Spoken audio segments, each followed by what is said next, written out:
Hi, everyone. Welcome to SBR Sports Picks. My name is Peter Loshak. His name is Jimmy the Bag. This is Loshak the Bag Show. 6 o'clock version. Friday, January 12th. The week is over. I apologize. We're about 5 minutes late. That was my fault, and the reason was research. Jimmy the Bag. Never enough hours or minutes in the day to do all the research we love to be doing. Right, Jim? Yep.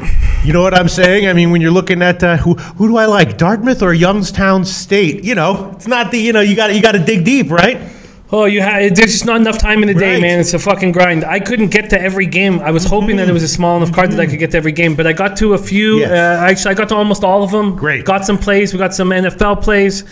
I think I have not had 3 bad days in a row since I got to Costa Rica.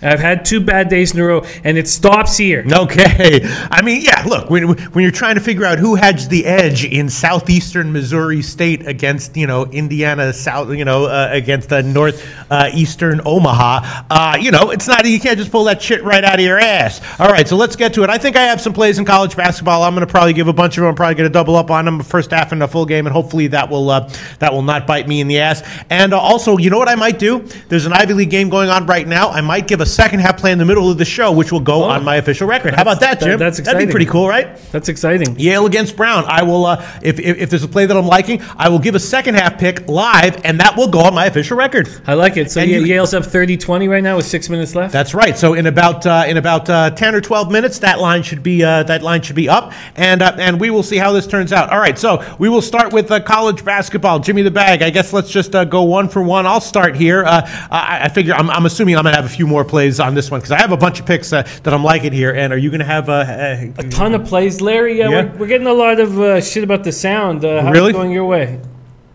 The sound? What's wrong with the sound? What's wrong with the sound? I don't know. We're getting a lot of comments. We got Larry on it. Yeah, saying that they can't hear us or what? Oh, DK says better now. Okay.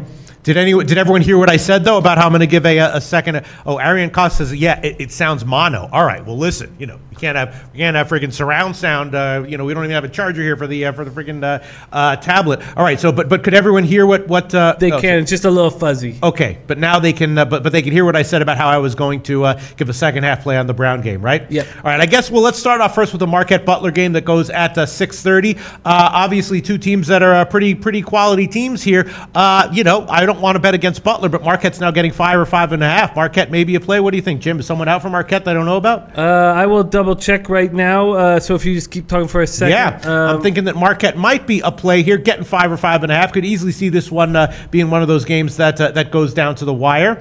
Marquette has been getting better since they got that big man back, right? Yep. And they've been playing pretty well, covering, and I'm thinking that Marquette might be a play here. Let's quickly check the chat box to see how what everyone's thinking. Dexter Rojas says Ryder -10. We'll get to that game in a second. That's a game that I might ask you to do some on the spot looking into because that line is crashing, and I'm wondering if someone is out for Ryder because it seems to me that Ryder might be the play here. All right, so I studied this Marquette at Butler game quite a lot today, trying to find an angle. Butler is a real tough place to play, and that's the only thing I can figure out about this line movement because it really doesn't, or this line doesn't really make sense to me. Marquette's coming off a thoroughly sound 20-point beating of Seton Hall. Seton Hall focused solely on stopping Marcus Howard, who'd scored 89 points in 2 previous games. Opened door for Andrew Rousey, who put up 31. After beating Villanova, the Bulldogs looked like they were about to go on a run. Now have lost 3 straight tough games. They lost to Xavier by 7 at home, Seton Hall by 3, and then at Creighton by 11. Kamar Baldwin and Paul Jorgensen are going to have their hands full with Howard and Rousey. Butler is good guards, but their bigs just aren't that big and aren't that tough, and they're going to hold them back all season long. They're 35.6 rebounds. They average ranks 205th in the nation. Their starting 5 is very small. Keelan Martin is small for a 4. I mean, he should be a 3. But Tyler Weidman is at 6'8", small for a 5. They're doing the best, I think, with what they've got. So Marquette, 6'10", 245-pound junior is going to feel like a monster out there. I like Marquette on this line. Yeah. But, why is it moving where it's moving? Yeah, the whole thing was concerning to me. Concerning enough almost to I don't have a play on it at this point unless you guys are pushing it. Brooke Jordan likes Marquette plus 5.5, and tomorrow is our boy Smooth's Smooth Godwin's birthday tomorrow. Oh, shit. So we got to give a birthday play that does that. That's a lock. We're going to find a lock. All right, we'll try to find a lock for you, Smooth Godwin. Yeah, I'm thinking about taking Marquette, thinking about maybe even doubling up here, +3 on the first half at Bookmaker. Jimmy the Bag, why does it make you nervous? Just because, I mean, Butler's a good team, and it's a tough place to play on the road, for sure, right? And that's about it. I mean, I don't know any other reason for it to be like this. I really feel like Marquette's coming together. The way they played Seton Hall was very impressive. Very impressive. I guess maybe coming off a blowout win at home and then going on the road against a tough team can be not an easy spot. And Butler is like so up and down. I mean, of course, they lost at home to Seton Hall, but also a one outright against Villanova. So a lot of ups and downs for Butler, right? Yeah, when I broke down their bigs, I was like, God, these Bulldogs are in trouble. Mm-hmm. They're only going to be able to succeed against teams that aren't that big. Mm-hmm. Remember when Marquette got Harry Froling, we thought he was going to play a bigger role, adding a big to Marquette, which they desperately needed. And, all right, I'll throw it on there. I'm going to go first Marquette, first half, +3. First half +3. Marquette first half +3 -115. That is the line at Bookmaker. I will take that one. First half +3 -115 at Bookmaker, and the full game is 5 or the 5.5s available. I don't know. I think I don't really want to double up on it. I don't particularly want to double up on it. So I will. I'll just take Marquette on the first half +3 -115. How about that, Jim? I like it. I went 4-10 in NCAA yesterday, and that's obviously affecting me. Yeah. I had a bad day in college basketball too, but I feel confident in my overall reads on these things. I guess I'm just wondering, maybe the first half, though, is where Marquette slumps coming off the big win and Butler focusing off of 3 straight losses, So maybe it's like maybe Marquette on the full game would be the better bet, but I don't know. I'm going to take him on the first half, +3 -115. That'll be it. I'm just going on it one way, Jim. Yeah, I'd like to come back to it. Here we go. DJ Big Boss says, I would watch this show if it was in sign language. Love this show and its cappers. DJ Big Boss, thank you so much. I spaz out. Oh, shit. Native Queen. A handicapping pick from someone I respect that goes against my opinion, trumps any positive comment. Native Queen just chimes in with like Butler first half, all in lowercase letters. Yeah. That's not good to see there, Jim. Yeah, all right, I'm going to hold off on it. You're right. I'm going to hold off on it. I'm not going to take, oh, shit. And then Isan Zolfagari says, Native Queen, I like Butler first half too. We cash. All right, I'm off it. I'm taking off it. Yeah. I'm only going to stick with the plays that I really want to ride to the bank with, right? Yeah. Okay, so we're getting some comments on some games that I was thinking about. Maxwell Smart says, Cody, I think St. Peter's is a sneaky pick, and Nebraska on paper and past results should cover. I agree with both of those. I was leaning St. Peter's +4 and Nebraska. Some others. John Puthoff says UIC looks good. I agree with that. I was thinking about taking that one first half and full game. Let's see. It is Fernando Macedo's birthday today, all the way from Mexico. So now we got to have 2 locks that don't win. No, come on. Confidence. Yeah. We're going to give it to you. Happy birthday, Fernando. Thanks for being a part of this. I am on Nebraska. The line change concerns some people. It's because 6'11", 268-pound Canadian sophomore Jordy Shamanga and his 5.1 rebounds a game, he's their tallest and biggest boy on the Nebraska team, is gone indefinitely due to personal reasons. For Ryder.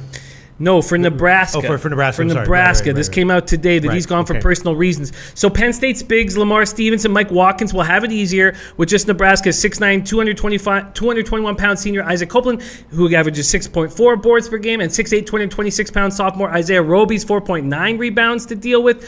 After 2 bad shooting games in a row, Tony Carr went for 28 in the 4-point loss to Indiana. Nebraska's Glenn Watson will need help guarding him. Nebraska, we talked about it in their win. We all had them a few days ago. 5 losses in they're 12-6. 5 losses were the teams in the top 50 RPI. They're a good basketball team. So I looked into Isaac Copeland because he's going to be extremely important for this team moving forward, and he is never in foul trouble. So he's going to have to play 6 or 7 minutes at the minimum more a game. Roby's going to have to do the same thing. I like this line at +8.5, and I am on Nebraska this evening. Okay, so you're going to take that one for sure? 100%. All right, let's find you some lines, and then some yeah, let's see the best line here. Oh, it is dropping plus 8.5 minus 119 at Pinnacle. So Jim's going to take Nebraska plus 8.5 minus 119. I was liking Nebraska as well, and so you think that the guy who's out for Nebraska is not going to matter in this game? Yes, he's going to matter in this game. Right. He's going to matter. But he'll be able to deal with it. Yes, yes. I mean, Lamar Stevens and Mike Watkins aren't that big. Mm-hmm. They're good, but they're not that big. And it's all up to Isaac Copeland to really step up. He's really, really going to have to step up moving forward. Yes, I think it's going to hurt them in the long run. But if you were going to give me a couple more points, would I trade that for Shemanga? Maybe. Okay, I'm going to take it 8.5 minus 119 was the line right now at Pinnacle. Plus 8.5 minus 119. I will take that with you, Jimmy the Bag. I want to read a bunch of the early comments because they're all. I just want to because they're going to get deleted, and I just want to make sure that we acknowledge them all. First thing, a lot of people saying that Ian Whitehill saying Maxwell, why is Oakland laying minus 15.5 to anyone? Their defense is a sieve. Backdoor potential with Cleveland State. I was feeling that way as well. Maxwell Smart responded, common sense says take him plus 15.5. Problem is that loss on the inbound play was a major killer. So it might be a psychological down spot for Cleveland State. I looked into this game quite a bit as well. That 1 point loss. Now, I was on Detroit Mercy in I don't know if we were, obviously we weren't aware. They were missing 3 of their best 5 players in this game. And it looks like they're getting their big back. But, man, were they in trouble. 2 of their top 5 players, do I have them here? I've got this confused. Oh, sorry, that's the Oakland game. Because the Detroit game, they're against Youngstown State. These are both 2 very interesting games. Detroit had Cameron Chapman out with a concussion, and both Tariq Jones and Jaleel Hogan, 2 of their 5 starters, are out because of academic suspension, and that happened before the game. We weren't able. So Cleveland State lost to a team without 3 of its 5 starters, and that really made me think maybe they can't cover this. Also, something went wrong with leading scorer Kenny Carpenter against Detroit. He played just 14 minutes, scored 0 points. This guy plays 35 minutes a game, so something's wrong, and I couldn't find out what was wrong. And they're very small. 6'8", 230-pound senior Jamarcus Hairston is their lone big. He averages 4.2 points, 3.2 boards. Freshman guard Tyree Appleby will have his hands full with Golden Grizzly Kendrick Nunn. Kendrick Nunn's a beast, 25.7 points per game, 4.4 boards, 4.1 assists. This is the second straight game that Oakland's been a big favorite. Remember, they weren't able to cover versus Youngstown State on Wednesday. I just don't know if they can cover 16. I mean, they're going to win, but 16 is too much. All right. I want to get to, first of all, I'm also pulling my, I changed my mind. I'm taking off my Nebraska play. You're still on it though, right? 8.5 minus 119. All right. I want to read all of these comments that were coming in. Let me see. A lot of people saying over in the Oakland game. Paylasway says over in the Oakland game. Isan Zolfagari saying Oakland did not cover a 16-point spread last time, and Vegas is giving them almost the same spread again. I lean Oakland because of the spot, but it is a lot of points. Other comments here that I want to get to. I'm off the Nebraska game. Maxwell Smart says Nebraska is a tough game. Penn State could wake up just like Northwestern did and lay a beating, and I agree with that. Desi Lathan says I'm on Nebraska. Rick H says not liking Nebraska. JP Fahey says I'm liking Penn State first half a lot. Ray Uribe says only play I like this card is Nebraska to cover. Billy T says I like Penn State. So everyone going back and forth on this game. I'm totally staying off it. Native Queen says I like Penn State first half and the game under. That is very interesting. Now going back to some other comments. Bruce Ian says Ryder first half. We'll get to that in a second. Michael Robertson says Oakland Cleveland State over 157. Yes, anytime Oakland is involved, the total in the 150s, the over is an automatic first thought that you would think. Some other comments. Let's see. Ray Uribe says I like the over in the Butler Marquette game. Then Illinois Chicago. That's an interesting one. John Putov says BMOC liked UIC. I was leaning that way as well.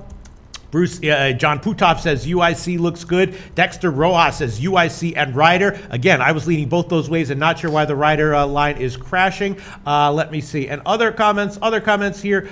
Bruce Ian says Ryder is a lock. We'll get to that in a second. And let me see. BMOC was leaning Illinois. That's from John Putov. And let me just find some of the other comments here that were early on. Just quickly scanning. Hold on one second. Brooke Jordan likes Marquette plus 5.5. Ian Whitehill says, I got Youngstown State plus 4.5 and money line. I would agree with that. We'll get to that one in a second as well. And there we go. McGogster asking early on, one of the first comments, why is that rider line dropping? I'm wondering the exact same thing. Got to be a reason, because it was dropping earlier in the day and now it's dropping even more. And I don't understand why. I was definitely leaning rider plus the points and not understanding why that line is dropping. Okay. Yes, UIC. All right. So let's get back to wait. All right. Okay. So Jimmy the Bag, so far, the only picks we've given have been Jimmy's given Nebraska plus 8.5, and I was thinking about taking Nebraska, but I'm pulling it back. I'm not going to give it, and it is halftime in the Brown-Yale game. Why don't you give a pick here and an explanation, and I will wait to see when that second half line comes up, Jimmy the Bag. Absolutely. Okay. I am on Green Bay this evening. Mm-hmm. They are at IUPUI. IUPUI won at Green Bay 67-63 on January 2nd.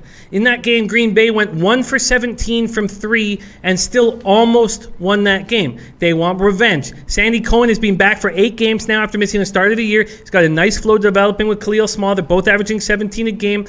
And these two guards will be very tough for IUPUI to handle. IUPUI is coming off a big buzzer-beating win over Milwaukee. Could be a letdown spot. Both teams are small. IUPUI only has 3 players that average over 7.7 points a game, and no one averages more than 6'6" senior Aaron Brennan's 12.2 points. No one averages more than 4.9 boards on this team. They're only big 6'9", 240-pound Maurice Kirby only plays 16 minutes a game, averages 5.3 points and 4.4 boards. I think this is a nice spot for Green Bay to bounce back. Mm-hmm. They've had a tough few games, but this IUPUI loss, when I broke everything down, they seemed like they should have won that game, even though they went 1 for 17 from 3. They're going to have a better shooting game today, and I think they can cover the 5.5. Okay. I'm on Green Bay. I agree with that. That was the play that I bet. It's 5.5 minus 110. It's a split line, 5 or 5.5. I'm going to go on this 2 ways. I'm also going to take Wisconsin Green Bay plus 5.5 and the first half plus 3 minus 115. That's the line right now at UWager. So Jim's taking Wisconsin Green Bay plus 5.5 minus 110. I'm on that one as well, and I'm taking the first half plus 3 minus 115. I agree with that one, Jimmy the Bag. Expecting a little bit of a bounce-back revenge type situation from Green Bay and IUPUI. Let me see if the second half lineup here is up for Brown and Yale. Just give me 1 second, and there it is. Let me quickly just check this. Okay. I am going to have an official play and a bet on this one. My bet and official play, under 83.5, minus 110. I'm betting it right now, as Jim can see. I think I'm going to make this a max bet on this one. Under 90, where are we? 83.5. 83.5 minus 110. That's an official play. I'm taking that one. You want to tail this one as well, Jim? That's exciting. Yale Brown, second half, under 83.5, minus 110. That's the line right now that I saw at Pinnacle. And I am going to put 3 units on it. 3% of my current roll at this book, and I will put that's a healthy size bet. Yeah, that's a standard top play, not a going crazy top play, but a standard top play. Yale Brown second half under 83.5 minus 110. That's my play. That's another official pick. I've just added that on there. That's very exciting, and good news to Max. Mm-hmm. Smart is with us on the Green Bay plus 5.5 action. That is awesome. And Native Queen is with you on what you just did. She says, yes, Pete, in capital letters. Yes, Native Queen. No locks. As you know, there are no locks, but tail this one, Native Queen. I would not tip a play for you unless I was confident that it was at least a positive EV play. I think it's positive EV play. Under 83.5, Brown and Yale, minus 110. I'm on that. That's an official pick going on my official record. All right, let's get back to the standard handicapping here. Let's go game-by-game handicapping. All right, I guess let's talk about Illinois, Chicago, and Wisconsin, Milwaukee. I was leaning Illinois, Chicago. Apparently, big man on campus was as well. Jimmy the Bag, did you look at that game? I didn't get time to get to that one. Okay, I will take that one, and I will also double up on this one. Illinois, Chicago. First half, let me find the best line for Illinois, Chicago. First half, Illinois, Chicago. Let me find that one. Illinois, Chicago, best line first half will be, let's see here, plus a half, minus 103 at Pinnacle. Plus a half, minus 103. Illinois, Chicago, plus a half, minus 103 at Pinnacle. And the best full game line here will be, let me find this one. There's some plus ones, some minus ones. I will take Illinois, Chicago, plus 1 and a half. Plus 1.5 at Intertops. I will also take the plus 1.5 at Intertops. The line is bouncing all around, but I will take Illinois Chicago plus 1.5 minus 110 at Intertops, and the first half plus a half minus 103 at Pinnacle. And you have nothing to say. You did not look into that one. No, but if we can move on, are we good? Yes. Big Boss, DJ Big Boss wants to know an opinion on the Columbia-Princeton game. I have one. Go ahead. I do as well. Yes, Columbia is coming off an 87-42 victory over Sarah Lawrence. They needed to play a Division III school to get their third win of the year. They will find Princeton a little harder. They beat Maine on December 30th to stop a 9-game losing streak. I broke down that losing streak. They could have won a couple of those games. Their average margin of defeat was just 7.8 points. 6'8" junior Lucas Meisner bangs the boards. 6.9 a game to go along with 11.3 points. 6'10", 220-pound sophomore Patrick Tape averages 4.7 points, 4.3 boards. So they have a little bit of size for a bad team. They're led by a 5'11" point guard Mike Smith, who averages 18.1 points, 4.8 assists. Princeton has won 5 of 7, including a win at USC, an overtime win there. They shoot 39% from 3. They're led by guard David Canady, who averages 18.5 points, 4.7 boards. 6'5" junior Miles Stevens averages 14.4 points and 6.3 boards. And 6'4" Amir Bell averages 10.6 points, 5.4 boards, 3.9 assists. These three guards are very good. And when they beat USC, if you remember, that was a game where I think it was Boatwright was a surprise scratch late. And at that point, they weren't going to get beaten up by bigs. They're a very small team. Freshman Sebastian Much is 6'8", 225. He only averages 2.5 boards a game in 20 minutes. I don't know how that's possible. They're small, but Columbia can't really take advantage of it. I talk about the two bigs that they do have. I'm just not sure that they're going to win by double digits. I'm very confident that they are going to win, but the double digit side of things for Princeton just kind of, I didn't think that was if it was 7.5, 8, I would have taken it. But see, I'm thinking that Columbia might have been the play here. What do you think, Jim? That's interesting. What don't you like about Columbia again? They can't rebound? Well, no, they're okay at rebounding. They just lose. And see, that was the thing. When I went over their 9-game losing streak, they were in almost all of those games. Now, Princeton is a little bit better than the average team they were playing in that 9-game losing streak, but they were only down by, as I said, 7.8 points. I think Columbia will be in this game. And, I couldn't pull the trigger on either side. I think it's a sharp line. Okay, so that answers that. Let's move to another Ivy League game that goes at 8 o'clock, Cornell and Pennsylvania. I was thinking that Cornell on the full game and first half might be good bets here. Did you look into that one, Jim? I did and have made a bet on this. I'm on the over in this game.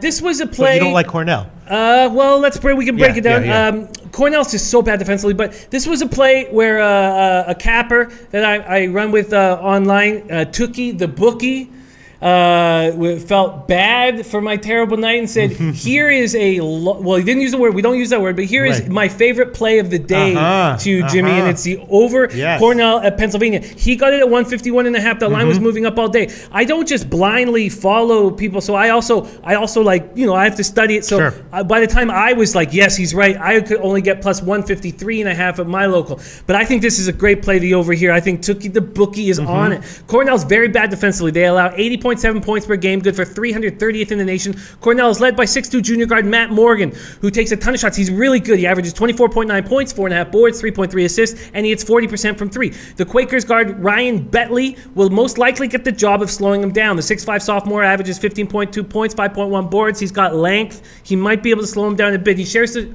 backcourt with senior point guard Darnell Foreman, who averages 10.2 points, 4.2 boards, 3.5 assists. This is a really nice backcourt pairing, Betley and Foreman. Pennsylvania has 2 6'8" bigs that do a pretty nice job. 220-pound sophomore A.J. Brodeur, 10.5 points, 6.2 boards. 6'8", 225-pound junior Max Rothschild, who averages 9.1 points and 6.6 boards. And Brodeur is a really nice passer.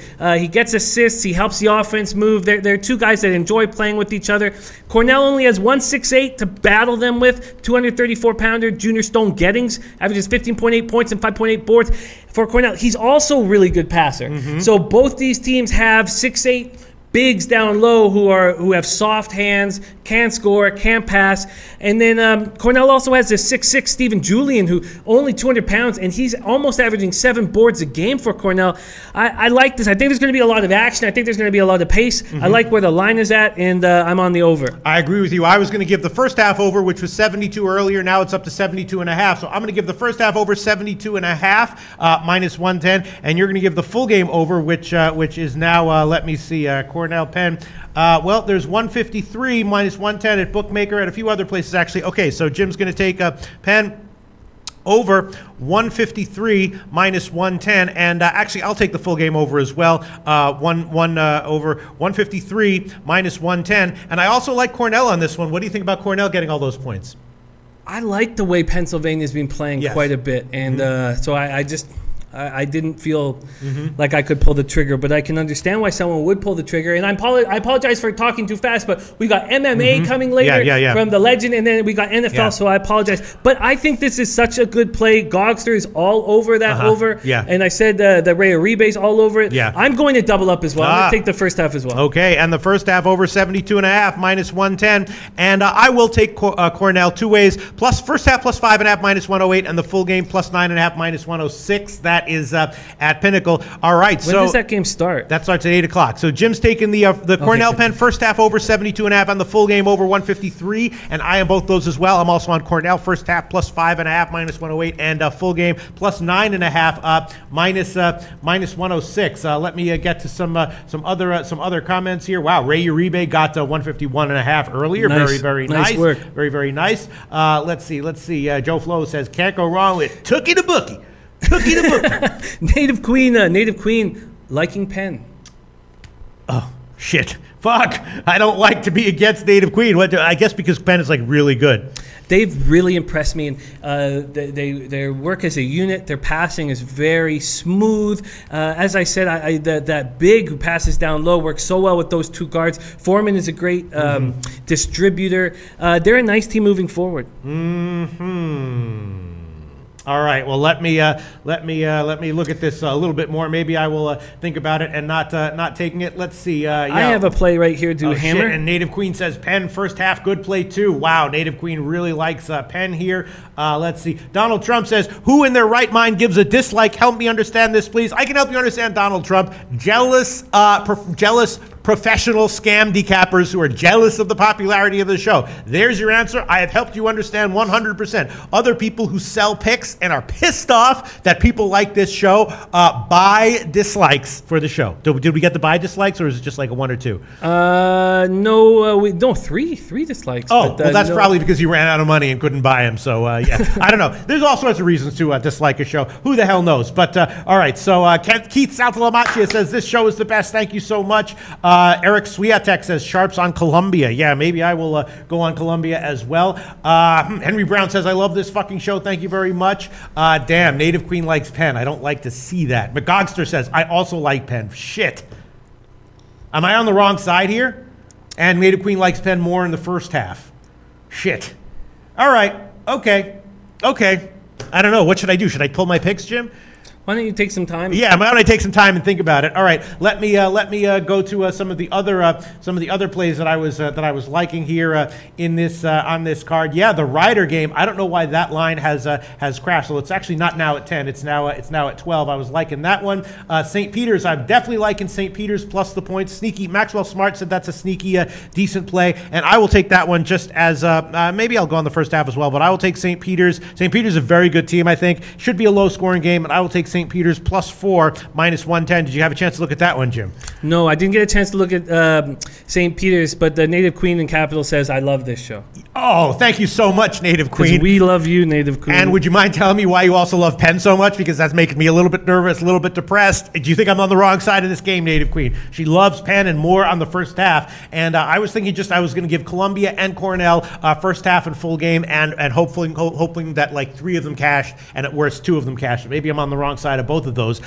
Jimmy the Bag, I've just given St. Peter's +4 -110. What do you want to give here? Another college basketball play. I am on Eastern Washington at home. Eastern Washington started the year with a very difficult road trip. They are seeing the dividends of it now. It was really a 9-game trip. It was a really long one. They've won 5 of 6 while dealing with a bunch of injuries. 6'7" junior Jesse Hunt missed last game with a foot injury. He is questionable for tonight. He averages 9.1 points, 6.6 boards. They still look pretty good without him. Luka Vulekic has missed the last 8 games with plantar fasciitis, and he looks like he's good to go. Questionable to come back tonight, but that would be a boost. Not quite as big as Hunt, but it would be a boost. He's averaging 6.3 points, 3.2 boards, 2.2 assists. This is 6'6" senior Bogdan Blizniuk's team. He's led the team from the onset, averaging 18.5 points, 6.3 boards, 3.6 assists. He does a little bit of everything. A big thing happened in their game just against Sacramento State a couple days ago, and that's that 7-footer Benis Grushunis had a breakout game. 7 for 7 from the field, 16 points, 5 boards, 3 blocks, 2 assists. It's the first game he's had showing us anything, and it's a big deal moving forward. If they can get this 7-footer rolling, this will really help them moving forward. 6'7", 220-pound senior Brian Blake is averaging 13.9 points and 9.6 boards for Idaho. 6'8", 250-pound junior Nate Sherwood helps on the boards, grabbing 5.2 a game to go along with 10.2 points. 6'5" senior Victor Sanders leads the team with 19.8 points per game. Idaho is coming off a second loss at home last second loss at home to Portland State. A team Eastern Washington just beat by 7 last week. Eastern Washington has handled these injuries. They're playing at home. It's only -2, and it's going. People are putting money on them. I believe, at least when I left, they were putting money on them. I like Eastern Washington a lot. Okay, -2, -108 is the best line right now. That's at Bookmaker. We can give you that one. Eastern Washington -2, -108. We do have to hurry up a little bit because we have a lot of other stuff that we want to get to. Dexter Rojas says, "Say off St. Peter's." Everyone disagreeing with me. Rick also, do you see this? Whoa. St. Peter's just playing horrible offensively. Also ranked 275th. Pete, stay off St. Peter's. Jeez, all right. Maybe I should stay off this one. I just came in to find if a native queen said that she the Penn. Wow. Oh my God. Sean Thompson, I'm on Penn. JP Fahey, I'm Penn first half. Oh my God. Holy shit. Everyone's on Penn here. Nice. Holy shit. Joe Flo's with me on Eastern Washington. Let's get paid. Oh my God. Jesus Christ. Everyone's agreeing with a lot of my plays. St. Peter's, they don't like it. Cornell, they don't like it. Oh shit. Okay, let's see. Donald Trump says this is by far the best show and it's not even close. All right. I'm right now feeling more nervous about my picks now than I am happy about that. Thank you so much, Donald Trump. I just can't get too excited about that comment right now because I'm worried about St. Peter's. Dexter Rojas says Canisius is the play. Dexter Rojas says Penn first half. We need to talk about this Youngstown State game desperately because I might make a move and I want to know what we think as a group here. So Detroit stopped their 11-game losing streak with that 1-point win over Cleveland State. 6'3" sophomore guard Corey Allen took it upon himself to get it done. He scored 14 of his 25 points in the last 6 minutes because they were without several key members of the team. Leading scorer and rebounder Cameron Chapman has missed the last 2 games with a concussion and is questionable for tonight. He's in concussion protocol. It's been 6 days. We're not sure if he's going to play, and he's hugely important. I talked about both Tariq Jones and Jaleel Hogan out because of academic suspension. They're questionable for tonight, but an academic suspension is not usually just 1 game. It's usually longer than that, so I expect them not to be there. And something's up with Hogan anyways. Jaleel Hogan averaged 15.2 points, 5.8 boards last year. This year he's averaging 8.1 points, 3.4 boards. Something's going on with him. Youngstown has had their 3-game winning streak snapped at Oakland on Wednesday. Youngstown hasn't figured out a rotation they like, and they're tiny. They're so small. They have a ton of guards that they switch in and out, but they have no bigs that can do anything, and I don't know how to handle it. The 2 guys they count on for boards are 6'7", 185-pound junior Devin Haygood and 6'6", 230-pound freshman Naz Bohannon. Jeremiah Ferguson came out of nowhere to put up a career-high 21 points versus Oakland. That's another sign they just don't have a rotation yet set up. Maxwell Smart's on Youngstown State. I mean, what is the line changing? Has the line been changing? And by the way, Native Queen also said stay off St. Peter's. I am gonna stay off that. That looks like a very coin flippy game to me. I'm staying off it. Didn't mean to cut in there, but I'm staying off St. Peter's. For sure. I'm pulling that pick, and I just got the 2 Cornell picks that I have to think about here, and then think about maybe throwing on the Columbia stuff. And so Youngstown State, the line right now for Youngstown State is 4.5. Bookmaker has 5. So that's about it. So it is headed up a little bit from the opener at -4. It just feels strange for me. Sean says it can't bet it. McGogster says I see Detroit winning. It's a strange game not knowing if these guys are going to play. I bet you they don't play. If they all don't play, then Youngstown State should cover. But then don't you think the line would move down? Don't you think people would be seeing this? Everybody knows that these guys had an academic suspension. Not necessarily. These fucking lines. Who the hell knows, Jim? Yeah, the line should respond. Yeah, I'm going to stay off of it. But every time I stay off a game, Max is on. He wins it, and I lose it, and I don't gain a unit. Okay, very nice. And I was also thinking about Niagara. Obviously, is always sort of an auto play on their overs. Anytime you see a line like that, I was thinking about Niagara Monmouth first half over 74.5, 75. Although I got burned on the William and Mary first half over by 2 points in their last game. I was definitely leaning Niagara Monmouth first half over 74.5 or 75. Did you look at that game, Jimmy the Bag? Sorry, which game? Niagara Monmouth. No, I missed Niagara Monmouth. All right. Well, let's finish out the 7:00 games, and then Virginia VCU Dayton. Did you look at that one, Jim? I did. A slight lean to the under. What do you think about that, Jim? VCU needs this win. If they won an at-large bid, they need this win desperately. They're looking good. They have a healthy lineup. Jonathan Williams is an excellent distributor at the point guard. 6.1 assists per game. You don't see that very often in college ball. 10.6 points as well. Dariante Jenkins does a little bit of everything out there too. 13.5 boards, 13.5 points, 4.4 boards, 2.8 assists. Hits 44% from 3.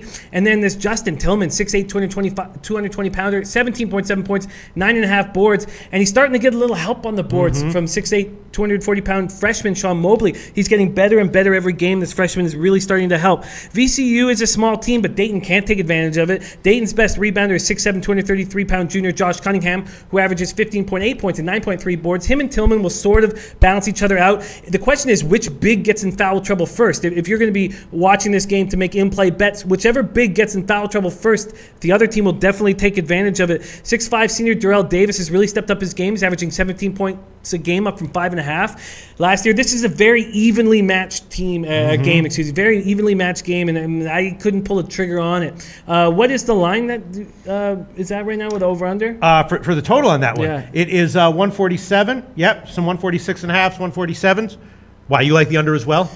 I looked into it closely and just didn't feel like it was a spot I could take advantage of, and I left it out. All right, so let's scan down. You know what? I might be on the wrong side here, but I'll take it. I'll take Cornell first half plus 5.5 and the full game plus 9.5. Even though everyone is liking Penn here, and Maxwell Smart actually likes St. Peter's. Did you know that, Jim? I did, yeah. Yeah. So it's a back and forth. There might be a small edge with St. Peter's, but I don't know. I'm going to hold off on that one. I will take the Cornell games, and then the Columbia games. I don't know that one. The Columbia game. That one just makes me a little bit nervous. I guess I'll hold off on that one for now. You think that that Princeton probably has a big edge, and if it was like -7, you'd be on Princeton, right? If it was -7, I'd be on Princeton. All right, so let's review all the picks, and let's just go over these games. Cleveland State, and Oakland. Yeah, that's an interesting line. The St. Peter's game, I was gonna take +4, but now I'm holding off on that one. Monmouth Niagara leaning to the first half over, but I'm gonna hold off on that one. And then Quinnipiac Rider, -12 or 11.5. Not exactly sure why that line has gone down, although now it's gone back up. Actually, it was it ever 10? I don't know if it was ever 10, but now it's headed back up a little bit, and maybe it's just the big spread. Rider, of course, the team that can easily get blowout wins, and I will take this one. I will take Rider. I will throw that one on there. I will take, of course, the 11.5. Rider -11.5, and the best line there is at BetOnline and a few other places, and the Greek -110. So I'm taking Rider -11.5, -110. Okay, they're all. Everybody needs us to get on to NBA because it starts in 17 minutes. All right, so let's move on to NBA, and then we'll come back. We'll review all the picks. Let's move on to NBA. Let's see, Jimmy the Bag, NBA. What has happened? Wow, there's a lot of games here. The NBA card, 3 7:00 games. Washington, Orlando. You took Orlando plus 10.5. It's in the morning show. Now up to 11 at some places. Wow. Cleveland, Indiana. That's the big question mark. The line movement recently appears to be in Indiana's favor. It was 2 or 2.5 in the morning. Now it's down to a 1.5. Not seeing any ones, but a small recent movement in Indiana's favor. And the Utah-Charlotte game has not moved at all. What do you have to say about any of those games, Jim? Well, I'm on Charlotte, and I continue to look at that game, and if you can't mess with Howard by fouling him, getting him out of his rhythm, getting him to the line when he's not shooting well, which is something that Utah can't do because of injuries, Howard can get in the rhythm. Mm-hmm. And I don't like Dwight Howard, but I think he's going to have a big evening. Mm-hmm. And I don't like betting on Charlotte either. Mm-hmm. But I'm on Charlotte. And I think it's a good spot. Delta 75-75 says Orlando 102, Washington 111. Mm-hmm. Delta 75-75 likes Orlando in the first half. I'm a little uncomfortable about that line movement, but I'm okay with it. Mm-hmm. The big story in NBA right now is that Tim Hardaway will be playing this evening. Mm-hmm. Stephen Curry will not be playing. Anthony Davis will be playing this evening. That goes well for our over. I bet you our over is switched in that direction. So that means that, so now the Golden State game, which I took at minus 2.5, minus 114 is now down to 2. And I took the first half over on that one, 114, and that is now down to a 113.5. No Steph Curry for Golden State. That's not good, Jim, right? That's not good. I just get snake bit every which way in the NBA. All right, so Jimmy the Bag, you are on Orlando. You're on Charlotte. You took it at 4. It's now up to 4.5. And the Cleveland-Indiana game we are staying off of, right? Yes. I'm a fucking mess with Cleveland right now. I'm just, but the other stuff that's going on, Damian Lillard is good to go. Evan Turner is sick, so he's going to be out tonight. All the guys that we expected for Atlanta are good to go. Dedmon, Muscala, Prince, they're all good to go. But Derek Favors will be in the lineup. And so the interesting stuff with this stuff going on. So first off, with Derek Favors in the lineup, he had an ankle sprain. You want to get Derek Favors running as much as possible. And it's something that all teams have been doing against him. So I'm not too concerned. The one thing that Favors will allow is fouls. You get 6 fouls with Favors, so I'll be surprised if Favors plays over 20 minutes because they really desperately need him moving forward.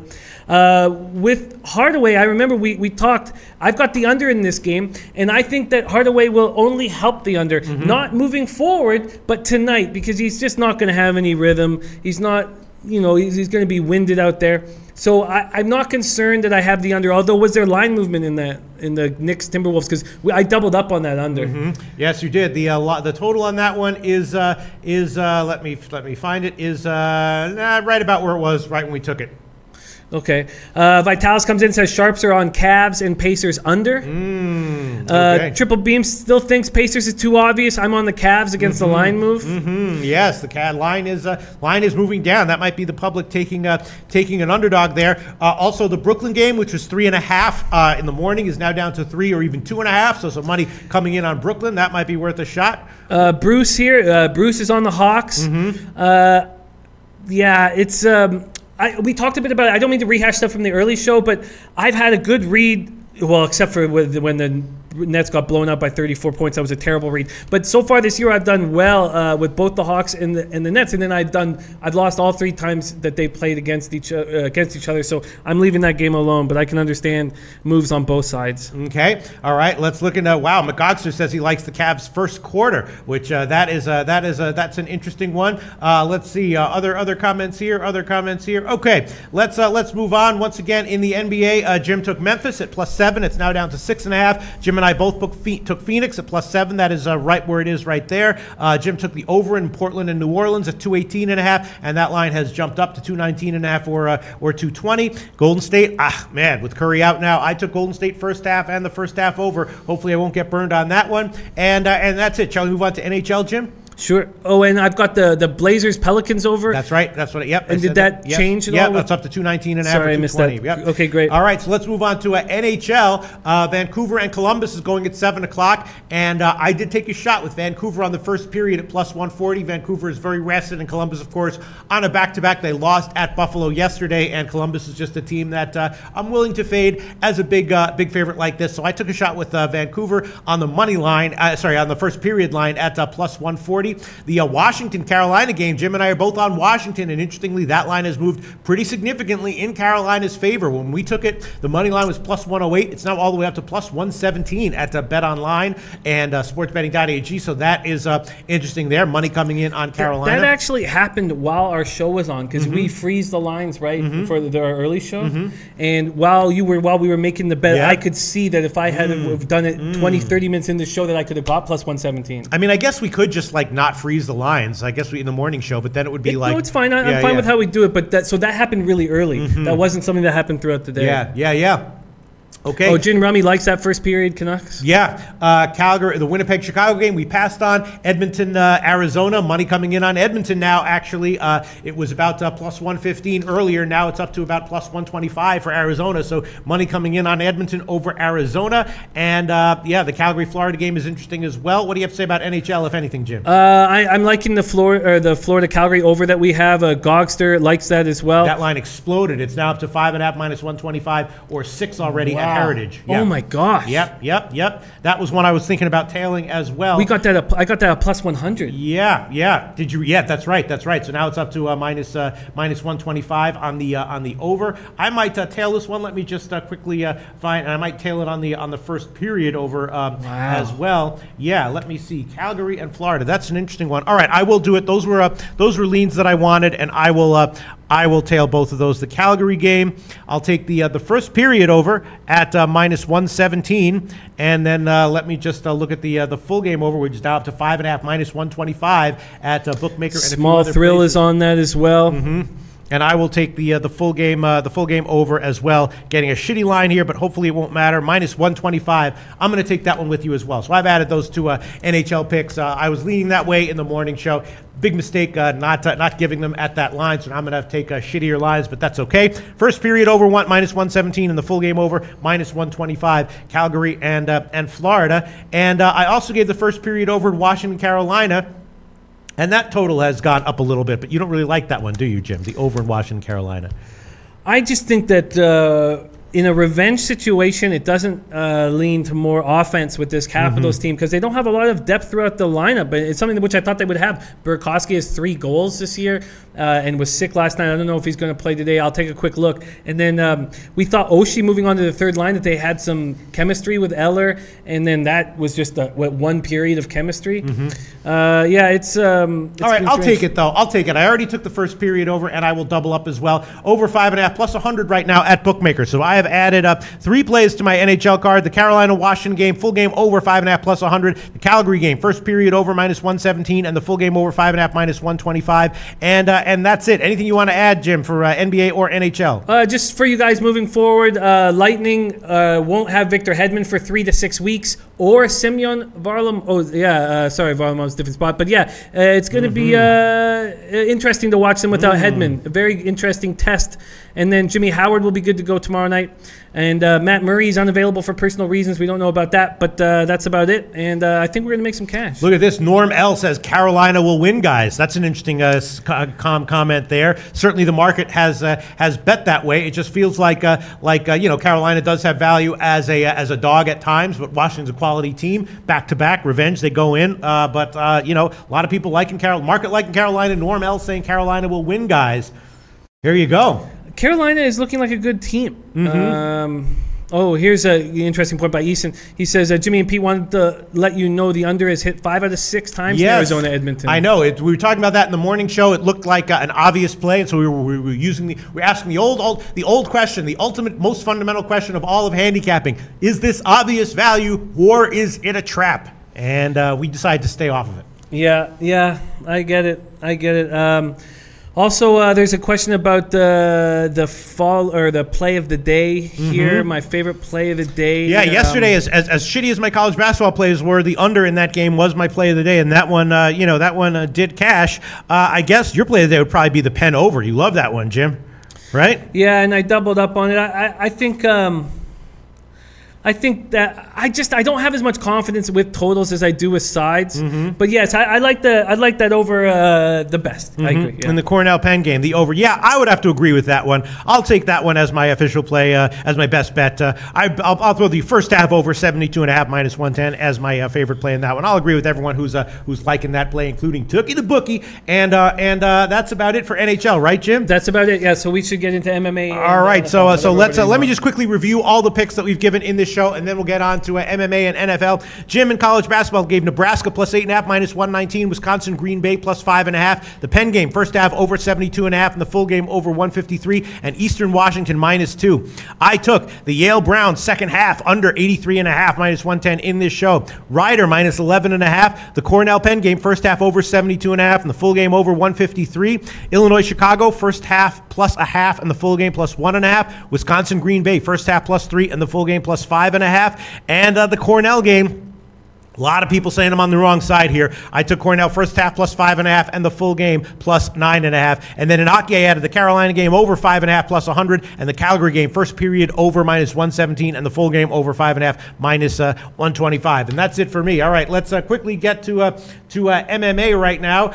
In MMA, let's see. I previewed this with Andreas Hale, and there was one pick that we were both, two picks basically, that we were both liking. Again, these could lose, but we were scratching our heads at where the lines were, and we both decided to make them official picks, and I definitely bet it. I bet the over 1.5 rounds in the Uriah Hall Vitor Belfort fight at plus 155. That is a big underdog line there for the over 1.5 rounds. Obviously, Uriah Hall, supremely talented, can knock out anyone at any time in any way, shape, or form.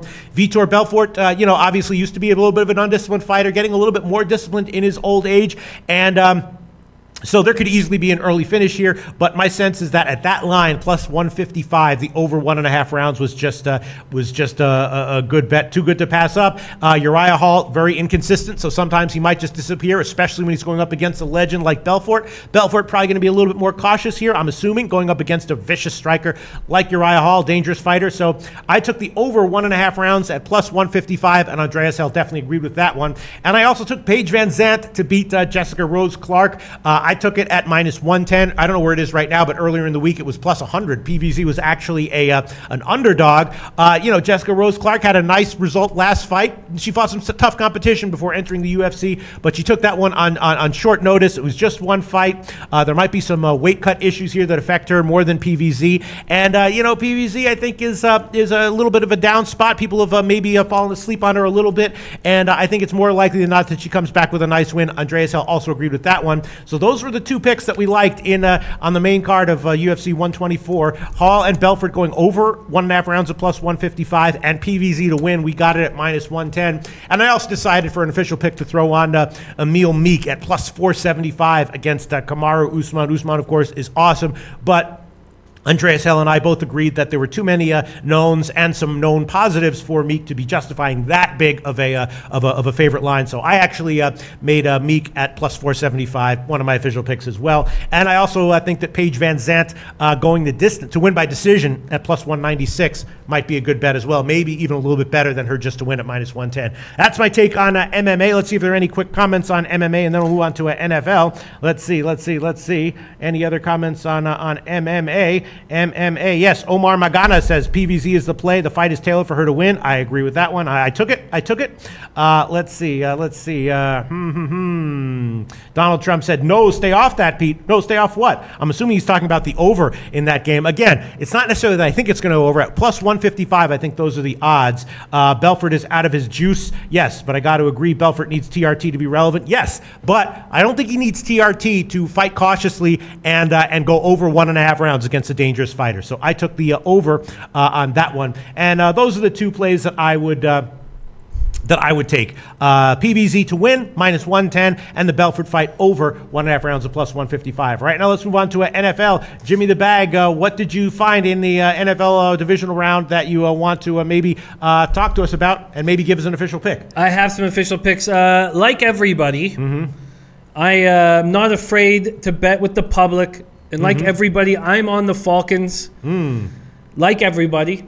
And did I overhear you did a breakdown? Yes. And somebody was on the Eagles. Was yes. No, it was Al? Gavassi, Joe Gavassi. Oh, Joe Gavassi. Okay. Yeah. The Eagles just have not looked good behind Foles. It's going to be cold but sunny. The weather won't be that big of a deal. All the adversity the Falcons have faced from last year's Super Bowl to the regular season has set them up nicely for this run. They've gotten hot at the right time. They look like a seasoned veteran ball club in their win over the Rams.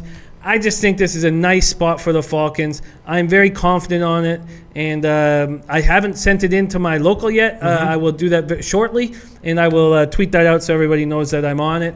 I really like the Falcons here. I think the Eagles are in trouble. All right, that's going to be a pass for me, but we can give you, let's see, we give you -2.5, -120, or -3, +107. What would you like, Jim? Sorry, can you break that down? -2.5, -120, that's a line at Heritage, or -3, +107, that's a line at Pinnacle. I'll take -3, +107. Okay, Atlanta, -3, +107. Jim's on Atlanta. Tennessee, New England, that's an interesting one. I don't know. It's another one that's going to be a pass for me. What do you have to say about that one, Jim?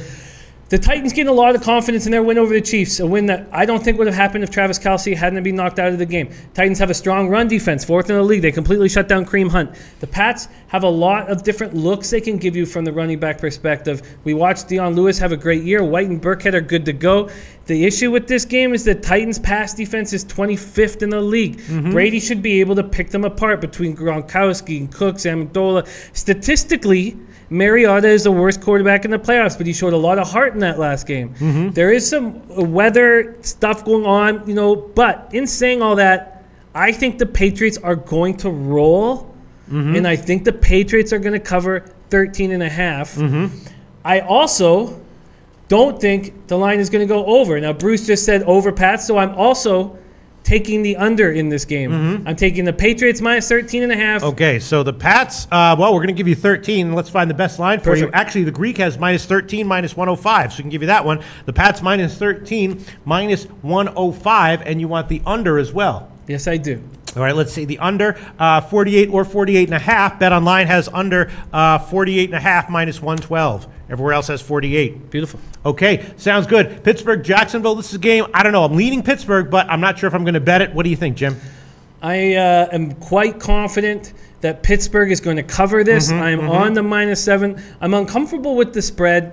With the total, but very comfortable with the -7. It will be a play I'll be making. This is a different Big Ben than the one that threw 5 picks against the Jags earlier in this year. Bortles will find ways to lose. He threw for 87 yards, and we all watched him, was missing wide open guys in the flat where he should. Now, my only uncomfort in this game is Tomlin gets out-coached in big games, and I know that I don't mean to harp on him, but I'm uncomfortable with Tomlin in these big games, but I like Steelers a lot here.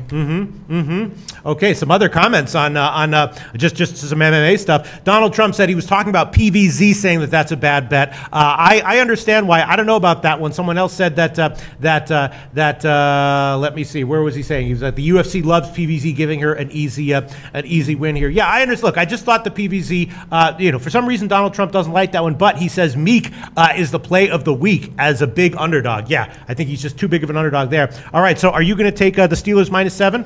I am going to take the Steelers -7. Okay, -7, -103 is the current line at Pinnacle. I'll be leaning Steelers as well, but I'm going to hold off. And then New Orleans, Minnesota, what do you think? The line is -5, Jim. Man, I think these are the two best teams in the NFC. Teams are playing very good football, but the Vikings are just so tough at home. I can understand why this line has moved in the direction it has. Vikes just don't rely on one guy. They're a team. McKinnon and Murray have handled the loss of Dalvin Cook very well. Vikings had 2 weeks to rest. They're at home. They've been the most consistent team in the NFL. But Breeze, well, first off, Michael Thomas is so underrated. He's so good. You never hear his name. Kamara and Ingram are nasty. Breeze has been underthrowing people the last 5 or 6 weeks, which is a little concerning. But man, I just find this a very tight line, and I love the Vikings moving forward. I think the Vikings will win, but I don't know if they can cover that, and I'm leaving it alone. All right, I'm actually going to give no plays on the divisional round. I just haven't looked into them deeply enough to. I haven't bet any of them, and I haven't looked into them deeply enough to give an opinion as of right now. I might bet some of them, but I'm not going to as of right now. Jim's given Atlanta -3 +107, the Pats -13 -105, and the under 48.5 -112, and the Steelers -7 -103. Is that it for you for NFL, Jim? Yes, those are my picks. All right, I guess that's about it. And are you dropping any? Or are you? No, I'm not going. I'm going to pass. I'm not going to give any picks. I haven't bet any of them. Haven't had the time to look into them as deeply as I would like to. Cody AV says this weekend the book's going to take a lot of teasers for sure. You'd make an argument for every side on every game. Yeah, and the books could be if those teasers hit on every which way in the playoffs. That can be not so good for the books, especially when there's 4 games going as there are this week. All right, let's look at other comments here. Okay, I guess that's about it. Jimmy the Bag. Any comments that you're seeing that you want to highlight here before we wrap the show up? Well, a lot of people think and believe in this Eagles team. There was an interesting comment that I would like to read about them not caring from Harry Tuttle. Said Eagles did not care about the Dallas game and the Raider game, was whether it has not worth playing and getting injured in, but Atlanta has playoff experience, and that's what counts this time of year. Actually, I hadn't even read the bottom of that, so you are on the Falcons. The Eagles were a good team this year. It's just too bad. It's all too bad that it's gone down like this. It's too bad that they don't have Wentz playing. It sucks. We want to see the best players play, and we're not going to get that opportunity. But yeah, I think I am in a really good spot. The one I'm least comfortable with, I would say, is the Patriots -13. But I think they're going to win. The pass defense of the Titans is just too soft, and they don't get enough of a pass rush. And we know Brady needs to be rushed. But I really like the Steelers -7, and nobody seems to be on the Jags that I've heard in this chat. A lot of people are on the Vikings. Ian Whitehill says Vikings win by double digits. He came second and beat the Bag. Yeah. That's so hard. And he says Vikings win by double digits. Bruce Ian says Vikings, Saints, and Steelers tease. This is very exciting stuff. Very, very exciting stuff. And thank you guys so much for sticking by me these last 2 days that I've done so shitty. And I really want to fucking have a good day today, a big day. All right, I guess we can wrap this shit up. The big topics of today is Cornell against UPenn. Which sides will cover? Everyone liking Penn except for me. I took Cornell +5.5, +9.5, but I'm agreeing with Jim and other people that the over is also a great play in that one. So we shall see. What in the hell is the Cavalier? Are the Cavaliers going to do today against Indiana? We'll find out. We'll know in a few hours, Jim. And whatever happens, I'm sure it will be very interesting to see that's what happened. And I guess that's just about it. We're going to wrap stuff up now. Wrap it up. Oh, and the other big story of the night is Carolina against Washington. Carolina came. The lines have been moving up. We've had some commenters in the chat box saying Carolina will win, which is a little bit concerning. Jim and I both took Washington at a crappy line. I'm thinking that Washington is a good enough team that they're a good bet as an underdog to get a revenge win on a home-and-home back-to-back. Maybe not, though. We'll see. So those are the 3 big questions of today. Cornell, Penn, who will cover? What's going to happen with the Cavs and the Carolina Washington? That might be a nice thing to do for every show to wrap it up. What are the big question marks? That's pretty interesting, right? I like it. Yeah. We'll see how it all happens. Thanks so much for everyone for tuning in all week long and for your picks. Maxwell Smart, Ifan Zolfagari, Native Queen, everyone, Ian Whitehill, all the DJ Big Boss Sky, everyone who comments every day and gives very valuable insights and research on all these games. We'll be back on Monday at 12 o'clock Eastern Time. Thanks so much, everyone.